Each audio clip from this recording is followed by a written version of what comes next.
문재인 정부의 서훈 전 국가안보실장이 구속되자 문재인 대통령 주변 인사들이 어제부터 윤석열 대통령을 향해 비겁하다는 비난을 이어가고 있습니다. 그 말을 그대로 되돌려 드리자고 합니다. 문재인 전 대통령은 피격 공무원 유족들이 진실을 밝혀달라고 했을 때 진실을 밝혀낼 수 있도록 내가 직접 챙기겠다고 했습니다. 그러더니 관련 사건 정보를 대통령 기록물로 지정해 은폐했습니다. 정말 비겁합니다. 문재인 전 대통령은 감사원이 서면 조사를 요구하자 무례하다고 욱박질렀습니다. 도를 넘지 말라고 했습니다. 정말 비겁합니다. 주변 인사들의 지금의 논리대로라면 정치보복의 배후는 명백히 문재인 전 대통령입니다. 이들에 대한 사과 한마디 없는 문재인 청와대는 정말 비겁합니다.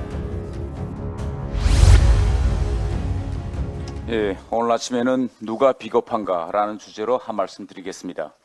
서해 공무원 피격 사건과 관련해 문재인 정부의 서훈 전 국가안보실장이 구속되자 문재인 대통령 주변 인사들이 어제부터 윤석열 대통령을 향해 비겁하다는 비난을 이어가고 있습니다. 오늘은 그 말을 그대로 되돌려 드리자고 합니다. 문재인 전 대통령은 피격 공무원 유족들이 진실을 밝혀달라고 했을 때 진실이 밝혀져 책임을 물어야 할 것은 묻겠다. 모든 과정을 투명하게 진행하고 진실을 밝혀낼 수 있도록 내가 직접 챙기겠다고 했습니다.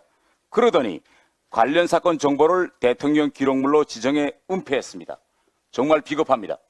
문재인 전 대통령은 당시 국방부, 해경, 국정원 보고를 직접 듣고 자신이 월북 결정을 최종 승인했다고 했습니다. 그러는데 그 전 감사원이 서면 조사를 요구하자 무례하다고 욱박질렀습니다. 서훈 전 안보실장 구속을 앞두고 윤건영 의원에게 대독을 시켜 도를 넘지 말라고 했습니다. 정말 비겁합니다. 유족들은 자신들에게 한 말이냐고 반발하고 있습니다.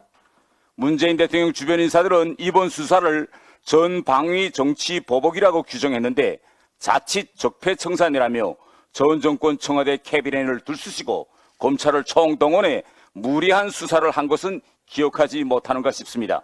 당시 많은 사건들이 재판 결과에 따라 잇따라 무죄가 선고됐지만 수사받던 분들 중에는 극심한 모멸감을 이겨내지 못하고 극단적 선택을 하신 분들도 있습니다.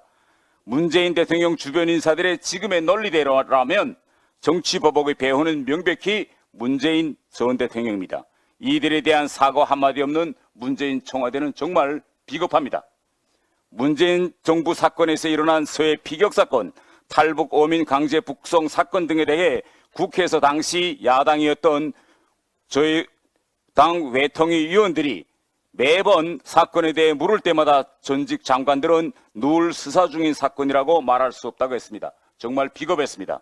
문재인 전 대통령과 주변 인사들은 비겁하지 않다는 말을 듣지 않으려면 더 이상 언론 플레이를 하지 말고 당시 왜 피격 공무원을 구조하지 않은 채 방치하고 월북으로 몰아갔는지 모든 사실을 왜 그토록 숨기려 했는지 스스로 밝혀야 합니다.